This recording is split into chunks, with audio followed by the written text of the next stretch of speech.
Y'all know everything is bigger in Texas, and tonight I'm down in Houston, which is more than just a city on the Gulf of Mexico. Texas Longhorns, slow smoking since '67. What more do we need?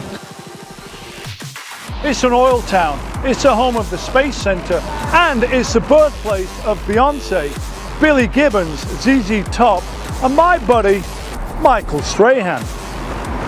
Thank you very much, sir.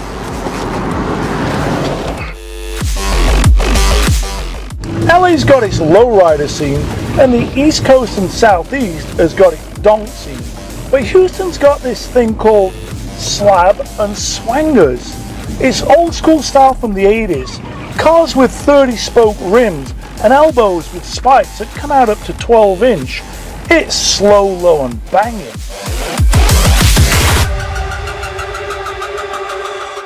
But I'm not here for that. Houston's not actually known for its Porsche scene though, but I'm about to go explore and visit something that's really rare and something that's highly unique. It's known as the White Collection, a collection of over 50 highly curated, rare and sought after low mileage examples that are all white, that are coming up for auction with RM Sotherbys. Thank you very much, great driving with you, good night.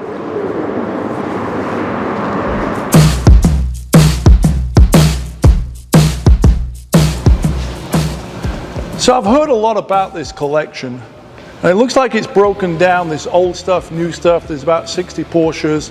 This appears to be the Targa section. You know, humans like to collect, whether it's guitars, stamps, you know, shoes, sneakers, Hot Wheels. This guy's collecting the real deal with a theme. The majority of these cars, with a few exceptions, are all white. 67S soft window Targa, that's the first year of the Targa. Now we're moving into convertibles. But perhaps what I really want to take a look at, and we'll get to all this in a little bit of detail, but what I really want to take a look at is over here. It looks like this is the RS section, that looks like the turbo section, and that looks like the GT2, GT3 section. There's about 60 cars. I'm not going to go through every one. I'm going to pick out 5 or 6 of my faves. We've got a pair of 73 RS Carreras there. Looks like a lightweight and a touring. One of my all-time favorite cars is right there, the 74 RS 3-liter Carrera. This thing's a real screamer. We've got some 964 RSs, 3.8 RSR. Looks like a 993 RS. And then some turbos over here. Let's go take a look at the turbos. I've obviously got a dose of turbo fever. This does seem to be turbo row. So we'll dive into these in a little bit. Right there, the 76 930, I like that. We got an R, and I'm not talking about the 67R. I'm talking about the new R. So we're gonna dive into that a little bit, the 991R. And then some real gems, GT2 RS. But perhaps one of my favorites is over here. This is a really, really rare car. 993 GT2. You don't really see these because not many were made. I believe they only made 100, but I'm gonna get out the red book and really check the back history of this car with the riveted on fender flare extensions. The first GT2, the 993 GT2. We got the 996 GT2. I actually have one of these back in LA in black. It does look awesome in white. So we're going to take a little dive into that over there, the 04 GT2 996. The 918, kind of a special car. I have a story about when the 918 actually came out. It debuted at the Frankfurt Auto Show in 2013. I was actually there. But we all know that car was sort of gaining a lot of attention in 2011, 2012. The test development mule, when they had the battery in the front seat and things weren't quite what Porsche thought it was going to be. So when the car came out in 2013, it already seemed like, hey, this thing's been out a long time. They made 918 of them, and that was the beginning of the special 918 program of, you know, special customer deliveries. So we're going to talk about that in a little bit more detail. So this seems to be the row that is all generations of the iconic 911. So we can cruise down here a little bit. This one, the Martini edition, the 78 SC. First year of the SC, as we know, this is a 3-liter car. CIS with a Martini livery. But look at that interior. Really, really impressive. A feast for the eyes. Okay, we're going to walk down here. We're still in the air-cooled section. It's pretty interesting how this building's laid out. Apparently it was built in the 50s. It was a Houston maintenance depot at some point. The owner sort of put this collection together over a 12-year period, and he acquired this building, I believe, 6-7 years ago, redid it, put this matte tile down on the floor, and then housed his Porsche collection in a very museum-like arena. I'm going to take a beat here for 1 second. One of my favorite cars is right here. 997 Sport Classic. This really is a gem. We're going to talk about this one in a little bit. Now here we got some water-cooled Transaxle stuff. I do like these. We got a 928. And another one of my favorite cars is down here. This 1977 white Martini 924. We got to take a look at this one because it's kind of cool. I'm not necessarily a huge fan of Martini livery. I kind of feel it's been overdone. But this is a car that is on my wish list. The Martini Edition 924. Just check out this interior. 1977. It's got the build date right there, January 77.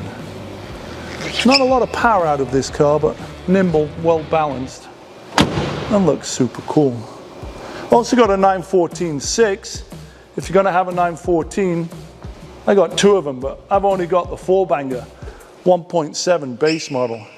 He's got something a little more special right here, a 914-6. And then something over here, back to the Targa game. This is pretty interesting. 992 exclusive manufacture, it says right there. Back to the museum-like settings. If you don't really know what it is, you just look. It's a 2021 exclusive manufacture Targa with some gold trim. Kind of cool. All right, so I'm going to take a little breather. We're going to come back and we're going to feature, I don't know, as many cars as we can get through, the cars that I would really like to own out of this particular collection.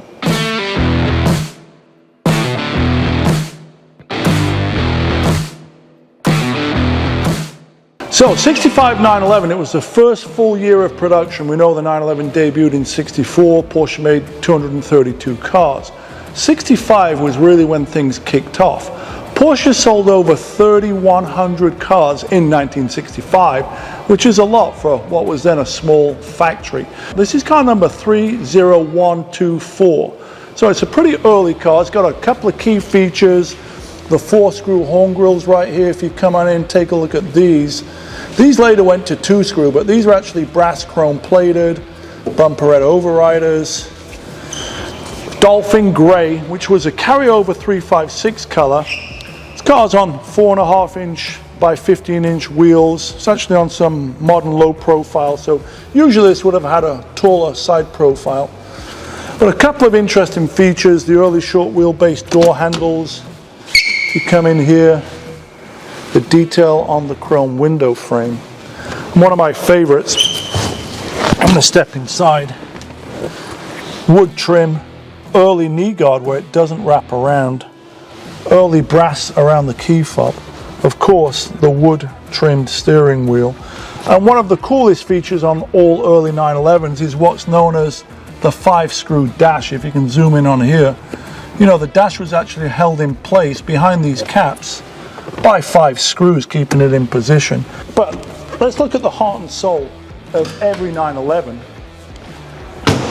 which resides back here. The flat 6, 2-liter.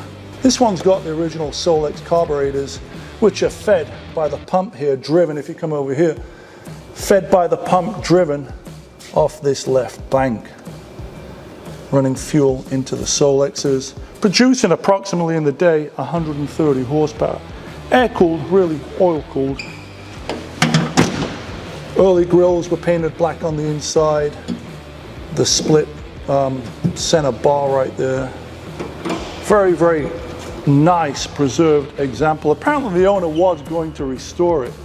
Personally, I'd just drive it as is. This is the iconic silhouette that has been in constant production for 60 years through 8 different generations of 911. We're going to talk in more detail about some of the other variations and generations of the iconic Porsche 911. But essentially this collection starts here from the 911 point of view with this 65 911. So here we have a pair of iconic 73 RS Carreras. We've got the Touring and we've got the Lightweight. These cars would never have arrived though if Porsche hadn't made the 67R, the 68 TR and the iconic 70 ST. The bean counters at Porsche didn't think they could actually sell the 500 examples of this car needed to get it homologated. In reality, they sold 1,580 of them, 200 of those being the Lightweight. Original cars would have run 15 by 6 and 7 inch wheels. As we've all sort of replicated these ourselves minus the VIN number, a lot of modern interpretations run a 7 and an 8. But that's all hearsay because we're actually here to talk about the original cars with Forrest from RM Sotherbys, who knows a little bit about these cars. Hey man. Hi, good to see you. Yeah, absolutely. Thanks for coming in. My pleasure. So you're standing next to the Touring. They made 1,380 of these. Tell me a little bit about what you know about this particular car. You can tell the difference really quickly if you're looking between a Touring and a Lightweight. Yeah, how do you tell the difference? Well, from the outside, the rear seats give it away. Okay. The Touring model had full door cards, it had carpets, it had, steel bumpers. It was a little bit heavier, as you might imagine, had undercoating, a lot of little sort of creature comforts inside. Whereas the Lightweight is sort of more close to the full-out racer, the homologation special that everyone really wants. Stripped out. Stripped out for sure. How did they make it lighter, other than the lack of deco trim on the bumper, the rocker, the heavy Recaro seats? Thin gauge steel, lightweight windows. Lighter glass? Lighter glass for sure. I mean, there were all sorts of other small features inside the car. Like I said, no undercoating, that made it much closer to the racer that Porsche fans really wanted. Let's take a look here on the rubber. Latch delete, making it a Lightweight, deleted the latch. The same 2.7 RS MFI motor, which essentially is the same motor as a 2.4 litre S mag case, just with bigger pistons and cylinders to get it to that 2.7 litre capacity. The white collection, I guess it's Porsche's worst kept secret, or it's the worst kept secret in the Porsche world of this collection that's been built up over the past, let's call it 10, 12 years. Very few people knew about it. Ironically, my buddy Fraser Sported made a film for E-Garage on this probably 7 years ago, and it was uber top secret under the radar. Now it seems everyone knows about it. You guys are selling it December 1st at auction. RM's obviously sold a lot of cars in its history of selling cars. Other than the obvious, these are all white, tell me what is unique about it from your point of view. Obviously, it's on a base canvas of white, but there are subtle differences between each car that I think you can really appreciate when you're here in person. And you're right, RM has sold a lot of cars and a lot of collections, but every time we do one of these single owner collections, it tends to really hit with the market. People really want these cars that are all owned by the same person because they know what kind of care goes into them. So, perhaps my favorite car in this entire collection, yeah, it's got all this new stuff, but for me, I'm vintage. All-time favorite is probably right here, the 74 3-litre RS Carrera. I actually got a chance to drive one of these, not this exact car, but I have driven one before, and it ticks all the senses of analog overload. It just covers all the bases. It's my fave, but I'm going to bring back in the specialist, Forrest from RM Sotherbys, to tell me a few fine details about the car and the history. For sure. Well, you made a point earlier about how Porsche bean counters really wanted all of their advancements in motorsport to eventually go to street cars. Well, like the 73 RS we talked about earlier, this was meant to be a homologation special for the RSR. Now the interesting thing about this is, I actually raced this car at Le Mans, and it came 12th overall. So even compared to all the other cars in 1974, it's actually a pretty potent race car. Yeah, for sure, as it was a street car. It's so true. But this car's got to be near and dear to your heart in a lot of ways. I mean, I look at this front bumper and the oil cooler. I mean, this is sort of what you were aiming for in some of your design. Yeah, this is, I've taken a lot of inspiration from this. I say inspiration's all around. We can see it's running the 917 brake calipers, with the vented rotors. This is way advanced of the 73 Carrera with a 2-piston caliper. It's ahead of the 76, 75 turbo with a 2-piston caliper. It's racing Spyder. It actually has, as we say, 917 front brake system, wider Fuchs, looks like it's running 8s and 9s on it, sticky rubber. What else can you tell me about it? Well, I think this car, for a Porsche enthusiast, represents, as you said, ticks all the boxes. It's a race car for the road. It basically means lightweight power, and it means a streetable car. I think, as you pointed out, it's your favorite car of the collection. It's my favorite car of the collection, too. Yeah, in a sea of white Porsches, this one, to me, really stands out. Like I said, I had the pleasure of driving one. I'm not sure if I'm going to get any seat time in this one. Even though it does show 29,000 kilometers on the clock, someone has driven it and enjoyed it, which ultimately to me is the greatest thing. These cars were built to be driven, they were built to be enjoyed. Well, we'll see if we can get you a drive behind the wheel of this thing. Well, I see the key to happiness is in the car, so only time will tell. It seems to me like the owner of the collection obviously had a goal, a wish list, a dream list of cars that he chased down. Obviously he was passionate about it. When I look at all the memorabilia and thousands of pieces, and I get it, it becomes an obsession. For me, I call what I do an out of control hobby. And this seems like an out of control hobby on steroids where money's no object. Because these things are the cream of the crop, it seems, the exclusive of the exclusive, the one of one cars that, you know, have very few miles on them. How would you describe the collection to people that haven't seen it? Well, it's interesting. I mean, Porsche as a brand, it's a big tent. And obviously you have a collection of Porsches. But I think you use them in a different way than this collection. I think this collection was all about perfection in terms of quality of exterior paint, in terms of interior options, and in terms of originality. So this owner was a perfectionist, absolutely, and scoured the world to find the most exclusive Porsche models, and he wanted only the best of the best. And so what you see represented are pretty rare cars in general that he was able to find, and then some that he was able to specify from new. And all of those cars have incredible options. So I was just asked, why did I pick this turbo out of a sea of 10 turbos in the white collection? Well, the answer is pretty simple. You know me, I like a dose of turbo fever. This is a pretty nice example of the first year of US production, 1976 930 turbo. You know the type, 3-liter, single turbo, 240 horsepower. They call it the Widowmaker. It's got underpowered brakes, rolling on the 7s and 8-inch Fuchs. These ones look epic with the gold centers. It's got the real nice tan interior. Shows only about 8,000 miles. You got the production date here, 176, looks like it's VIN number 233 out of approximately 540 cars. Feels real familiar to me, you know, once you've been in one early 3-liter 76 turbo, you've kind of been in them all. But what's nice about this one, what's pretty unique for a US spec car is sunroof delete. Sort of a rare option to find in a US spec 930 turbo. As I've often talked about, US spec turbos are badged Turbo Carrera. This one, as we see, is running AC. Looks pretty clean. It's got the US spec, non-rest of the world, bigger bumper overriders. Without a shadow of a doubt, the most badass of all 964s has to be this, the 1993 Carrera RSR 3.8 liter. Porsche only made 51 of these, and only 2 of them were street cars. Ironically, the same guy in England ordered both of them. This one, the Grand Prix white one, and the silver one. This one's got the red interior. Without a shadow of a doubt, this has spawned all of the 964 wide-bodied cars that we've come to know over the past 30 years. They would not have existed without this mega wide-flared, big tail, big bumpered, rolling on 18-inch wheels, ironically with the original Pirelli tires, which do appear to be cracked.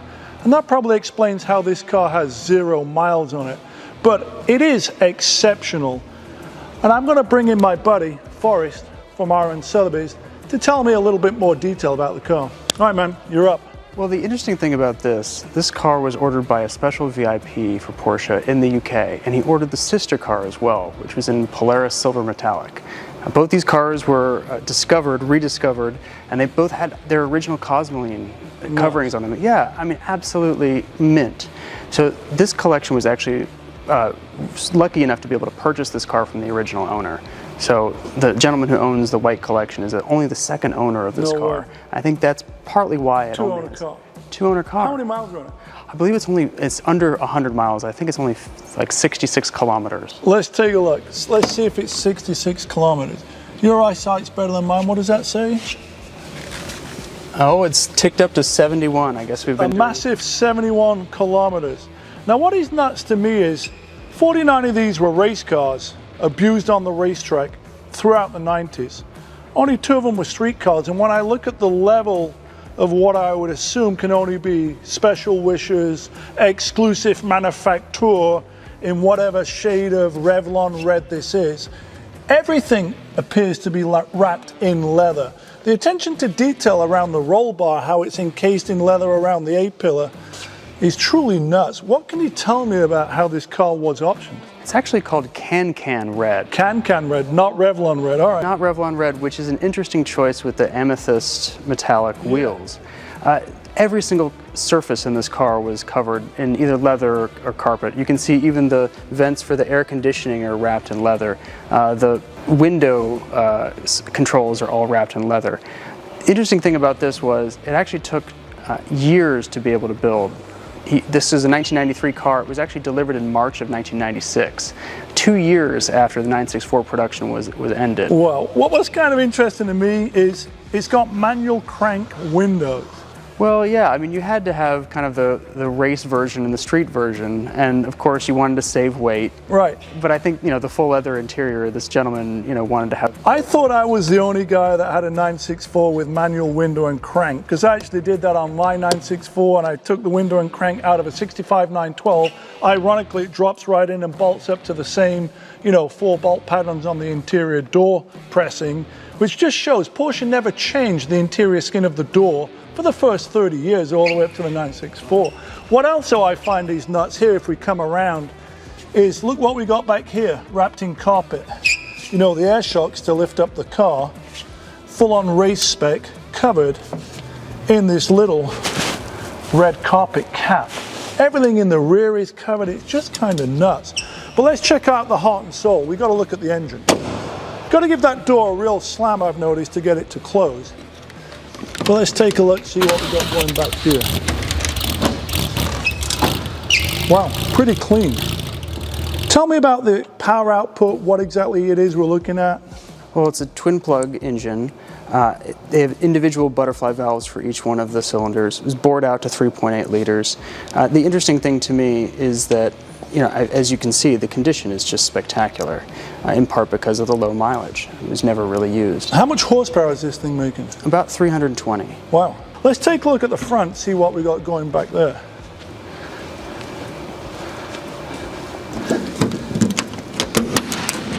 I'm going to get that tricky little latch going right there. Oh wow, full-on race spec for a street car. Full-on race spec. You've got, of course, the larger fuel tank, all sort of race fittings. It's incredibly impressive that Porsche was able to deliver this to a customer. Yeah, in street trim. Pretty awesome. I heard it pull in. It is super loud. It is super throaty.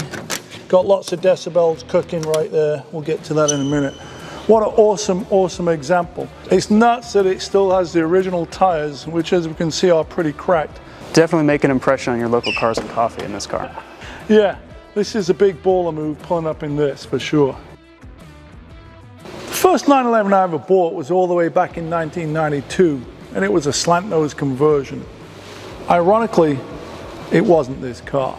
This is a 94 X85 flat bow 964 Slant Nose, one of only 39 made for the US market, out of a total of around 70 for the global market. Ironically, this one only has 39 miles on it. And it's super interesting, it's super unique. 964, 3.6 liter turbo. Obviously it's in white with this cashmere tan interior. with some interesting wood trim on it. But one of the coolest things about it when you turn the key is going to be these headlights that pop up out front. Just like that. A real design feature of the 964 flat brow slant nose. This car's showing literally 39 miles. So a super rare find and sort of a must-have for the connoisseur of all things limited, which sums up the entirety of this collection. So the 1994 964 flat brow slant nose, one of my personal faves, looks awesome in white. Another one of my top 3 faves is right here, the 1997 993 GT, more commonly known as the GT2. This is Porsche's first GT2, and they only made 194 of them global. This is one of 17 made, originally delivered to Japan, with these riveted on front and rear flares. This car was no doubt the inspiration for many aftermarket, wide-bodied, look at me, go faster bolt-on kits. But this is the OG. Let's look at the stats. 3.6 litre twin turbo motor, pumping out 430 horsepower. The last of the air-cooled classics, the iconic 993 GT2.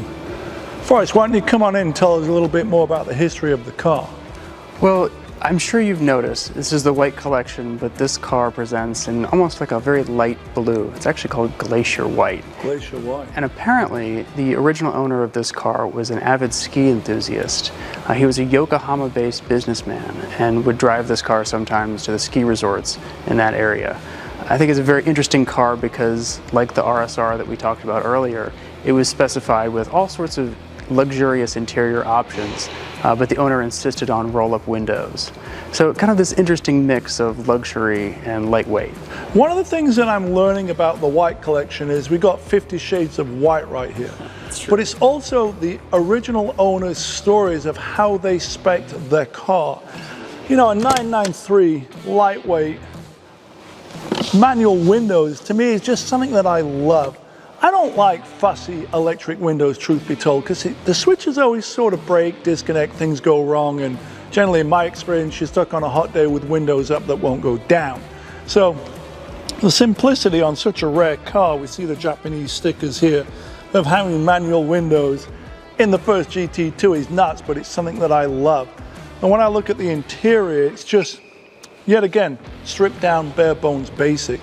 Right, but there was still some nods to luxury. So the owner wanted a cassette radio, the CR3. He wanted air conditioning.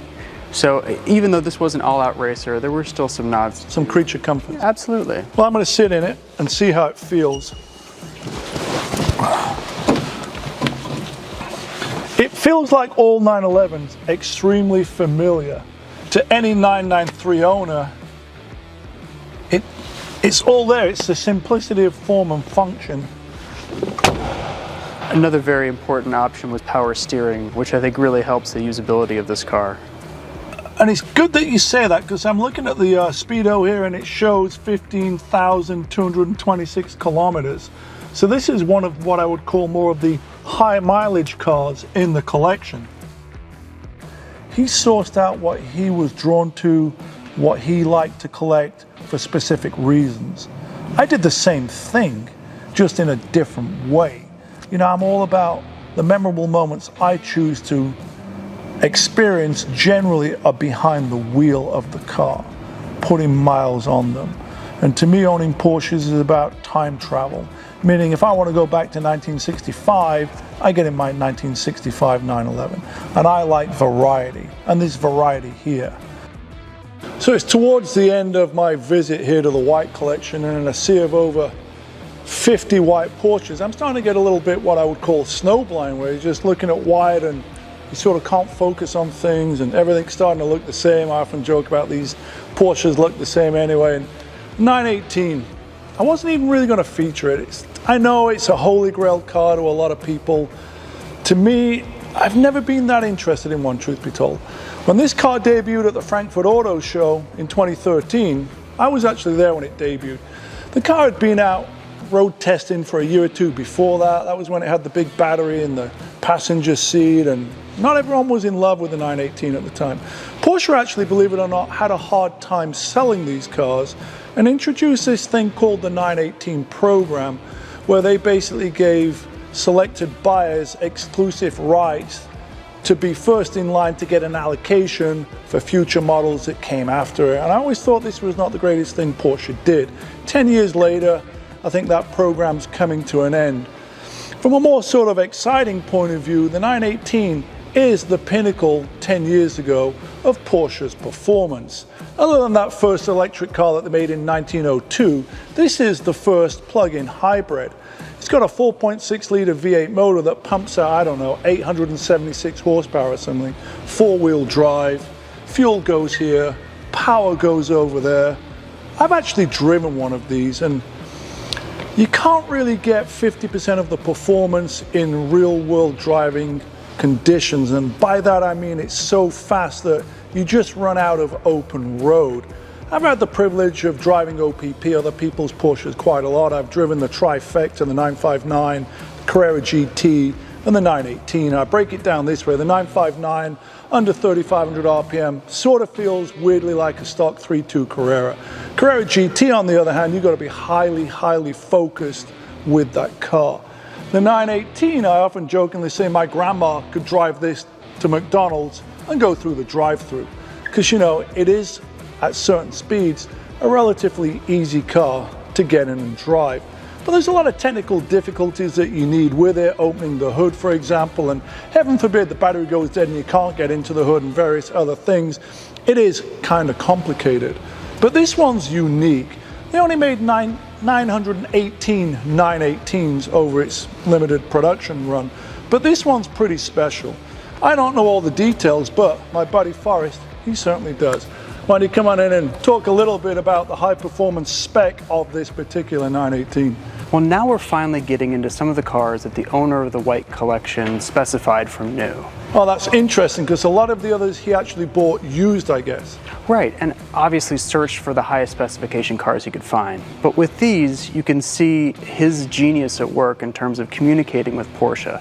In fact, what's very interesting, part of the file of this car includes a letter from Porsche AG that basically requests for him to keep all the interior features confidential, because, as they put it, they couldn't do another car like this. This is the only car that they could do in terms of just how much effort it took in the interior and all the other special features of this car. Well, let's open it up. I do know it's a Weissach. It's not just a regular 918, it's a Weissach package 918. So you've got magnesium wheels as a result of that. You've got no e-hybrid badging on the side, kind of a clean look.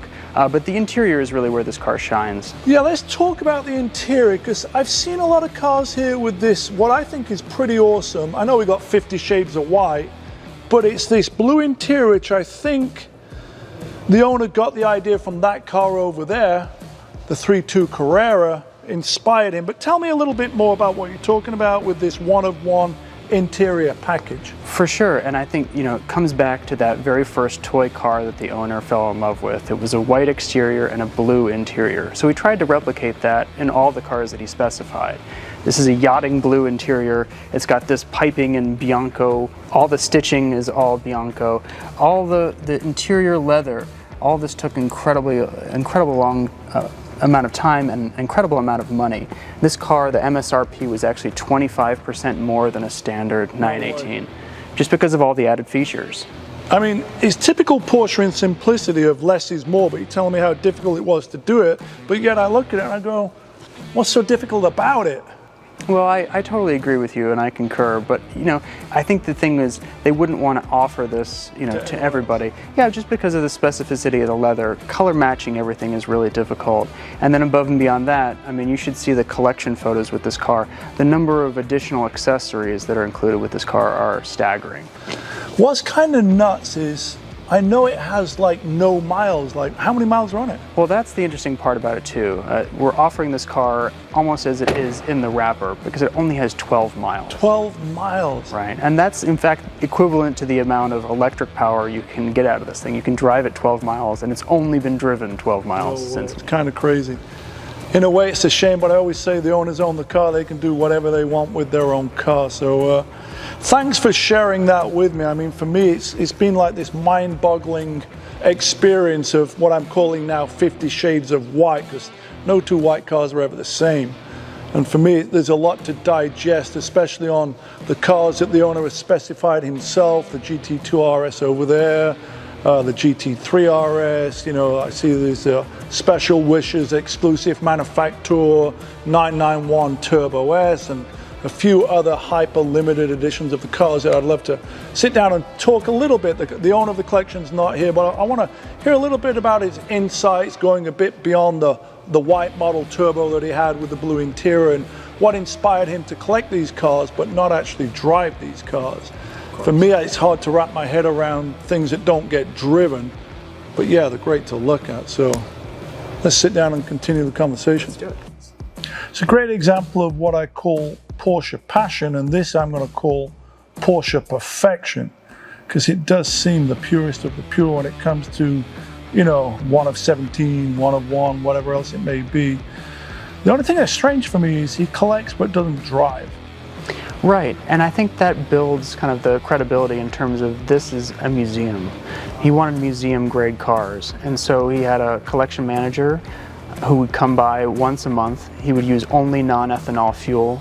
He would get the cars up to operating temperature, and then he would make sure that every single one of the cars had original accessories, original tool rolls, original manuals, that they were as close to original as possible. And so what you see are some very low mileage examples. Somewhere upstairs he has a very intense collection of memorabilia. Everything from Porsche designed couches to watches to posters to toolkits to luggage. So we want to take a look at that as well. Kind of cool to see all these original posters. What have we got here? Here's for your 918. You can have factory. Oh, no way, Martini no decals. way. You never put them on. Never put them on. Wow. Let's check out this Porsche luggage, Porsche design. I like the tartan. Wow, you've got a lot of luggage. Of course. You know, you have everything from classic luggage. You've got the Carrera GT Carbotech briefcase, because you want a lightweight briefcase in your Carrera There's got to be GT. some Porsche design watches somewhere, right? Yeah, I'll show you some of those. There's actually a cool little setup of them right over here. Oh, the Orfina right there. Yeah, so that was the beginning. Yeah, Apparently, 1972. they approached, first of all, Amiga and then Tissot to try to get them to build watches. The PVD. But yeah, nobody else would do PVD coding, and Orfina decided to step up to the challenge and became the legendary watch. Like perhaps better than Porsche itself. I visited the archive I there. wonder, you know, if he had a better organized collection, or at least a more extensive. Well, I'll tell you, when I first visited Porsche in 2013, they wrote me a letter in 2012, seen the film, love to invite you out. I ended up going out, ironically, unplanned. The day I arrived was 9/11, September 11th. Oh my goodness. So that was kind of a good sign. And then they invited me to Works One, and I went upstairs to the old brick building to where their archive is, and believe it or not, it's not as clean as this. It's at the top of the building. I actually had them pull out the original build sheet on my 76 930. That was how I knew it was very early, but that was how I discovered it was the first US turbo ever sold. But much to my amazement, these were not all digitized at the time. And it was old school paper build sheets in an old school manila folder that were bound with string on a filing shelf. Similar to this, but in a building that was way older, wasn't as bright, and it was kind of, this was the might of Porsche back then in their archive department at Works One. In the museum it's a little bit different, but all the original archives going back from the 50s and into the 60s, because I actually had a 64 911 that I have documented, so all the original car decks, the stuff that you can't usually get. They're literally just the paper original handwritten build sheets, documentation of things that may have been wrong with the car at the time. You know, pages and pages of it that were, like I say, not digitized, on a somewhat dusty shelf panel. So yeah, times are different. So at the end of the day, I finally got to drive the car I would like to own from this collection. The 74 3-liter Carrera RS. He's truly the one I'd want to have in my garage. Now, only time will tell where the remainder of these cars end up and whether or not they get driven or stored in someone else's garage or museum. Now, don't tell anyone, but I am really interested in that 1977 924 Martini edition. So I may just find myself down in Houston on December the 1st and possibly make a bid.